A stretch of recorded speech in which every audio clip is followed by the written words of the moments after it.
Hi, Skylar Dumas, SOT Category 1 video. Justin Merriman's being kind enough to be my patient today. First thing we're going to do is a prone leg length analysis. Ask the patient to push lateral with his ankles here. 1, 2, for 3 seconds. I'm going to have him relax, come in, press I to S. He has a short left leg or superior medial malleolus on his left. Next thing in the protocol, we're going to go ahead and do trap fiber analysis. There's 7 points from the chromium to the TVP of T1 on each side. We're going to go ahead and palpate those, looking for the most tender spot total, so most tender for left or right.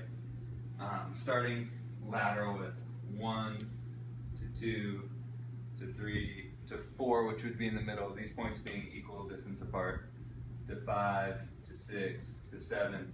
In this case, our patient had number 4 on the left was the most tender spot.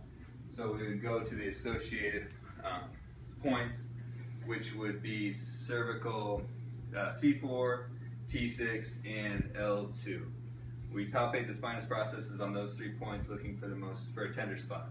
If it was a tender in the lumbars or thoracics, we'd go ahead and do a knife edge, I to S adjustment. If it was in the cervical, we do the figure 8 stair step. Now we're going to go ahead and do the heel tension analysis. So dorsiflex here.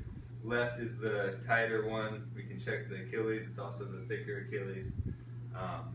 So from that, we're going to go ahead and move to our atlas dural subluxation. So I'm going to press I to S on the patient's heels right here. And I'm going to ask my patient to turn his head left or right, and now left. All right, looking for reflex. If there's a reflex, that's a good thing. If there's not a reflex, then we know there is a atlas dural subluxation to that side.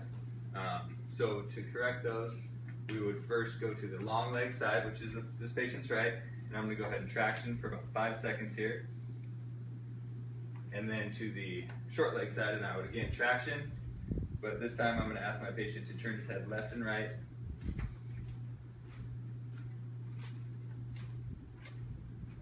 Good. So now the next step on this is I'm going to dorsiflex the patient's ankles, both of them, for 3 sets of 10 seconds. So just like this here, and then count to 10. For the video purposes, we'll speed things up a little bit, and we'll move on to the blocking. And earlier we determined he had a left short leg, so we would take our block here, passively ask if the patient has any knee problems, which he does not. Thank you. And I would go block under the greater trochanter here, 45 degrees superiorly. I would walk this clockwise, go to the other side, under the ASIS, bring him up, block there. And with that blocking, we're going to go ahead and say a maximum of 10 minutes on that. And now we're going to determine the dollar and crest sign. The crest sign, we're going to go up to the erectors here around L4, and we're going to feel for which side is thicker. In this case, he has a left major crest because the erectors are thicker on that side. Next, we would determine the dollar sign, and that's inferior and lateral, palpating the glutes here for the side with the most tension. In this case, it is the right side, and that is the greater discrepancy compared to the crest sign. So we would go ahead and adjust from here, which we're going to start on the major side. Our rules for adjusting: major first, never remove a block, and never adjust over a block. So with a major right glute, we're going to do the glute scoop, and then we're going to go to this side here, and we're going to do a PSIS toggle.